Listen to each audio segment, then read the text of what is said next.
représentants de la presse parlée, écrite et télévisée, représentants de la police nationale d'Haïti, sans oublier tous les autres secteurs de la vie nationale qui sont venus dans des différents endroits pour embellir cette activité fraternelle et patriotique dénommée soupe patriotique.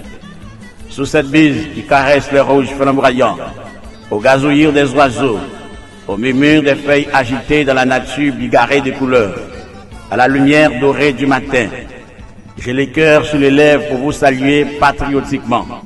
Et cordialement, je vous demande de vous applaudir vous-même.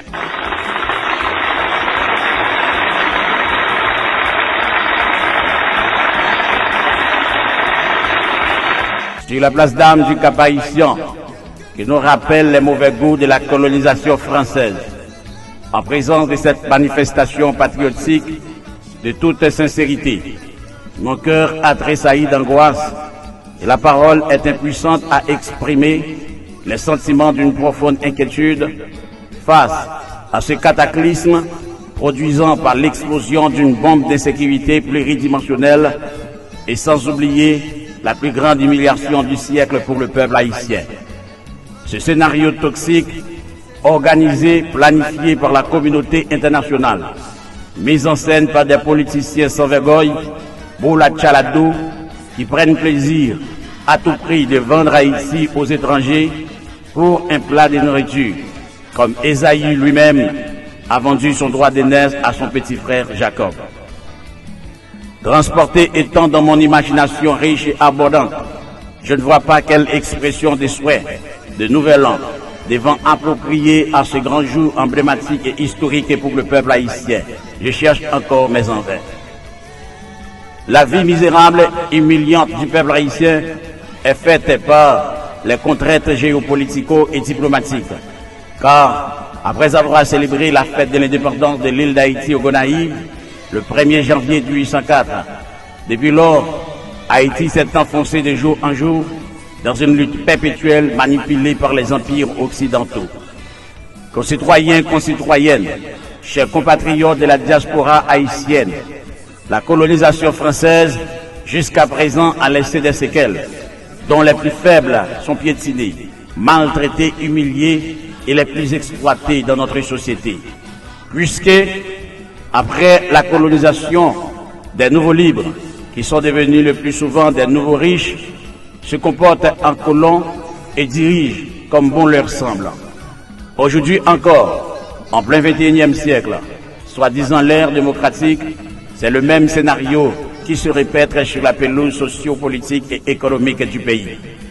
Les esclaves à talent ne cessent pas d'obéir servilement aux ordres de leurs patrons pour détruire les propres pays au profit du Canada, la France et les États-Unis d'Amérique, qui se transforment en factory des gangs, car leur macrovision, c'est d'anéantir les nègres sur le sol d'Haïti à travers une génocide classique beaucoup plus machiavélique que celle qui a été produite par les Espagnols en 1492 sur les premiers Haïtiens à Port-Rouge de l'île.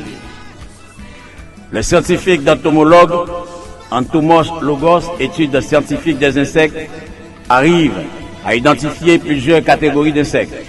Les insectes utiles, exemple les abeilles qui nous donnent du miel et c'est bon pour la santé humaine.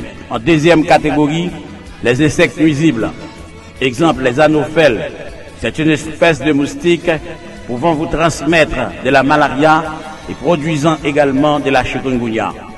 Et enfin, les insectes dangereux. Et enfin, les insectes dangereux. Exemple, la mouche verte de l'Australie, c'est une mouche qui habite dans les neiges. Avec son venin mortel, elle vous tue en quelques secondes. Alors, les États-Unis d'Amérique sont à la fois des insectes nuisibles et des insectes dangereux à venin mortel. Aujourd'hui, en ce nouvel an, le 1er janvier 2025, sur la place d'armes du Cap-Haïtien, au nom du grand architecte de l'univers et au nom des dieux de nos ancêtres, je déclare la libération du peuple haïtien. Au nom du peuple haïtien, je demande au Conseil de sécurité des Nations Unies de prendre des sanctions sévères contre ces 3 agents pathogènes de la planète, à savoir la France, le Canada et les États-Unis d'Amérique, qui ne cesse pas à virilité d'infecter Haïti d'une grande infection en mode de 3e degré. Frères et sœurs, Haïti rivé dans un carrefour, il n'est pas capable encore, il n'est pas capable la tout fait, et pas de personne pour qui porter le secours.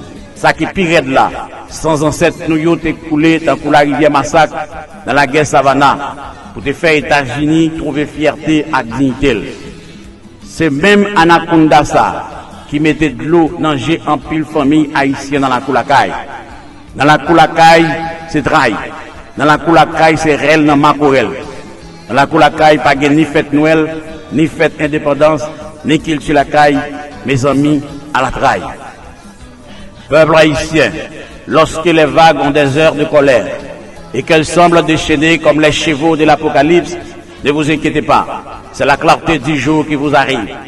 Quand vous êtes pris dans une salle de pétrin, quand vous êtes pris dans un carrefour à 4 têtes dans le nord, le sud, l'est et l'ouest, marqué par la désolation, oui, encore votre délivrance est là.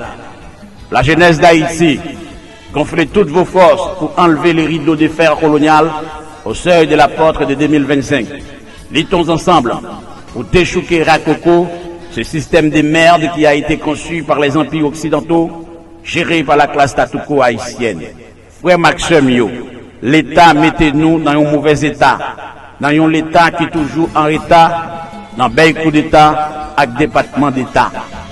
Est-ce que nous capables parler de la raison aujourd'hui? Non. Pendant frère Axel Yo a humilié en République dominicaine. Nous pas qu'à parler de la raison. Pendant dirigeants nous fatralisé pays. Nous pas qu'à parler de la raison. Pendant machin black à route remplacé DH. Nous pas qu'à parler de la raison. Pendant peuple haïtien a joué dans bout de terrain dans propre territoire pâle. Nous pas qu'à parler de la raison des préférences bon Makaya, bon Makaya, bon Makaya. 7 fois, 77 fois, nous foutons sermenté pour nous retirer Haïti en bas griffe ni colon noir, ni colon blanc. Haïti ne va pas périr.